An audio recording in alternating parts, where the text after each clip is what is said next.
Sky. We are back, and we are here with a video about The Legend of Heroes Trails from Zero. So this is kind of interesting for me because I have heard of the franchise, and I do actually own some of the Trails games myself. I have all 4 Cold Steel games, and I also have the first Trails in the Sky for PC.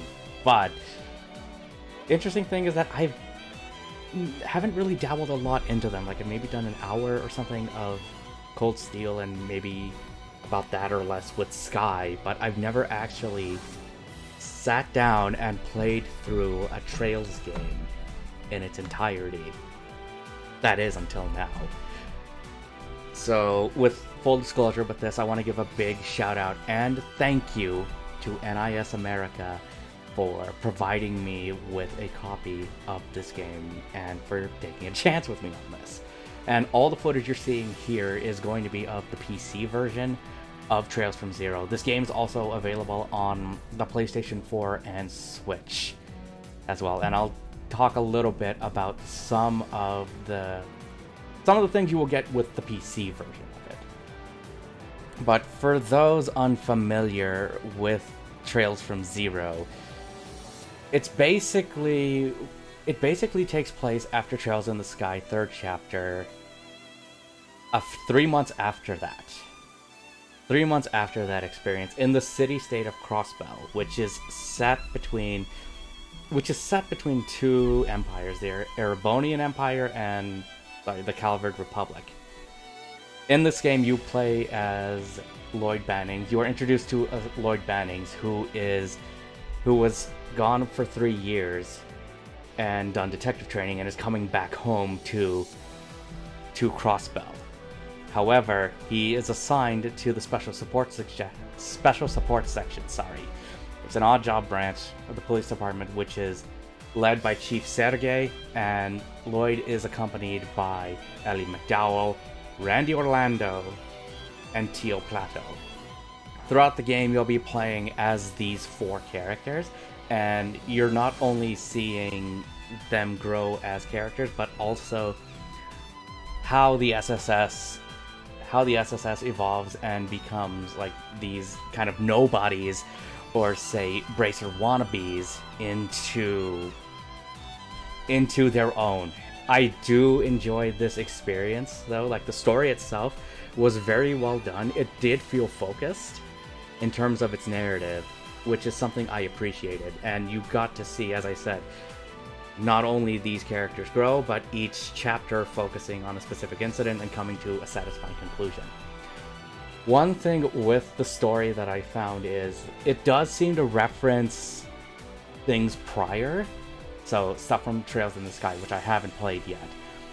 Now, the thing with that is, if you're not familiar with it, you might be a little confused, but I found this works both ways, so you may not know a couple of things that happened from Sky in this game. However, this does give you the incentive of, hey, maybe I should play these games, which I know it did for me, and I do want to go and play through the Sky games. I do need to get my hands, though, on 2nd chapter and 3rd chapter, though. But if you've played Sky, you're going to see some interesting nods and things that are referenced in Zero with it. But with that being said, if you haven't played that, you're gonna be totally fine.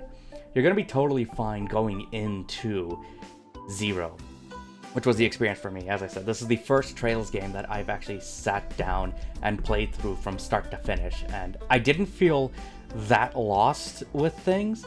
It did bring up questions, but it made me want to know more.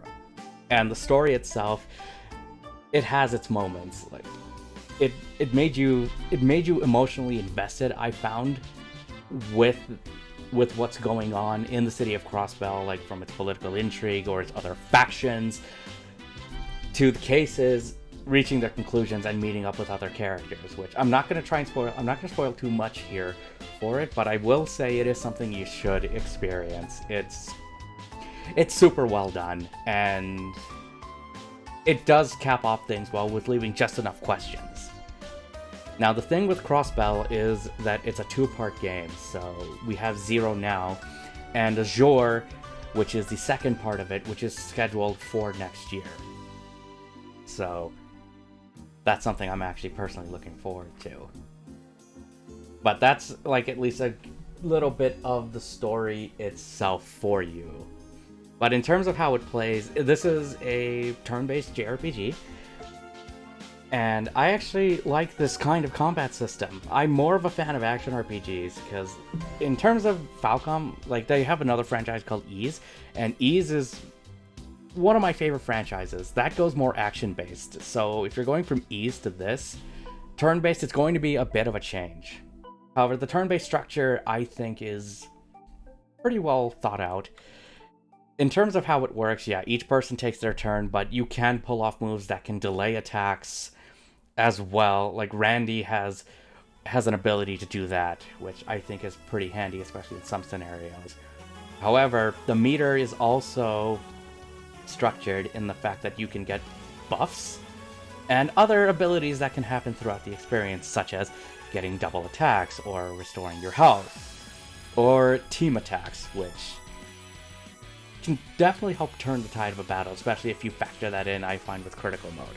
However, this also works for the enemies too, I found, for some of these, so depending on when to use attack delays or how you structure your turns and stuff, can affect the flow of combat. So it does open up options, which is very nice, and gives it some character, and gives you, like, makes you want to think ahead of where do you want to go with this.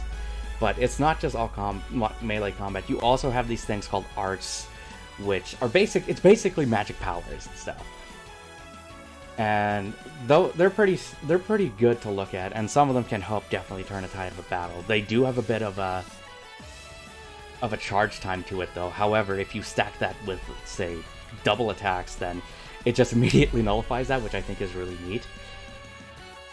But magic is cool. I didn't utilize it that much because there was another system that came into play that I utilized more. Something called crafts. And basically it's basically another meter right below your magic points or your art points. And basically you get that by either attacking or getting attacked, but you can also have it refilled as well through, say, some abilities. But crafts, I feel, are very handy because they allow you to do either special attacks, and if you get the meter to over 100, you can pull off, say, these kind of like special screen filling attacks, such as, say, Tiger Charge, or even support stuff such aura rain, which can help turn the tide of a battle. But the nice thing, at least when it comes to the crafts, though, is you don't have to wait your turn for it. If the crafts meter is at 100, you can actually pull it off. You can actually press a button, and then select the character, and then pull it off during the turn, so you can actually boost that player. So you can actually boost one of your characters, like, to the top of the list for the turns. Crafts are good, but the other thing you also can get are combo crafts, which allow you to do team-up attacks. So you unlock these throughout the game.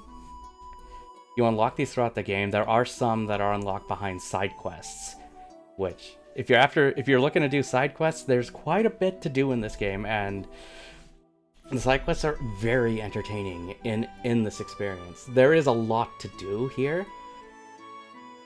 There not only is there the side quests, you also have a cooking system. You can also make food, and that can provide you, like, health restoration or even buffs as well. This is a system I didn't really utilize that much when playing, but it's definitely cool to have. Cooking is a nice little distraction, along with fishing.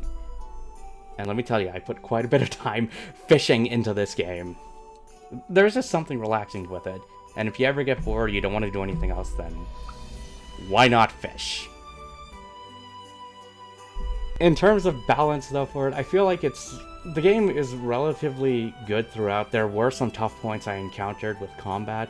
However, if you ever get to those points, there is an option to lower the difficulty if you need to for that encounter, so you're not completely stuck So the game does respect the time. And in terms of time, at least for this I thought was pretty long. Now, I didn't find everything on my first playthrough and all that stuff, but it took me about a little over 53 hours to finish the game the first time. And it was one hell of a ride throughout. However, the game's not done with when you're done the game. You do get access to New Game Plus, and you can carry stuff over from your playthrough into the next, which I feel is probably going to come in handy when Azure comes out, because what I'm hoping for, I haven't looked into anything for it yet, but what I'm hoping for is that your save from 0 can carry over into Azure. So that's something to look forward to, or at least if it is true, I'm looking forward to that, and I'm hoping it comes in when Azure is out. But in terms of like the game itself, this is basically a remaster of sorts. The game originally came out on the PSP back in 2010, and then they did an enhanced version for the Vita as well. But it's only now that we're getting a localization of it. Now, I remember hearing Geofront was working on the localization, and then we found out that NIS is using the base of this as the translation. So it's good to see that work, put into this official release.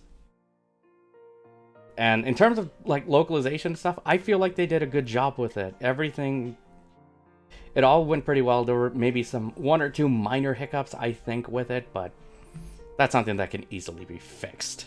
But overall, I think localization team, you did a good job with it. Excellent work. I can't wait to see what you do with the other games that were also announced as well, too. Now, with the PC version, though, there are some differences. There have been a couple of enhancements made for PC, such as the ability, you can play the game in ultra widescreen.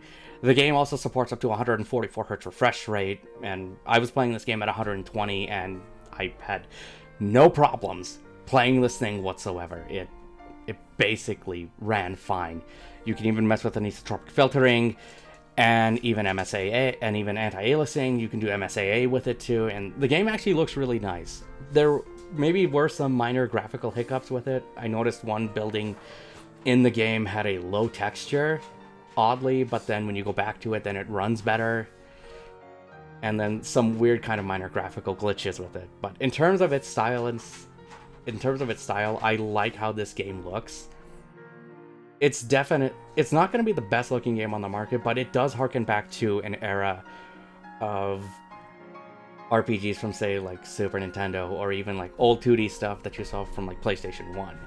And hats off to updating this game. At least making it work effectively with PC. One other interesting thing with the PC version as well is in the control options, you can play this either with mouse and keyboard. You can use controller as well. Like for this game, I actually used an Xbox controller. However, the game also allows you to use, say, a Switch controller if you wanted to play with that, or even a DualShock controller.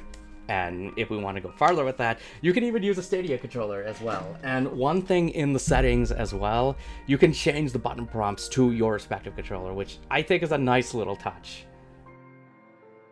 In terms of this overall,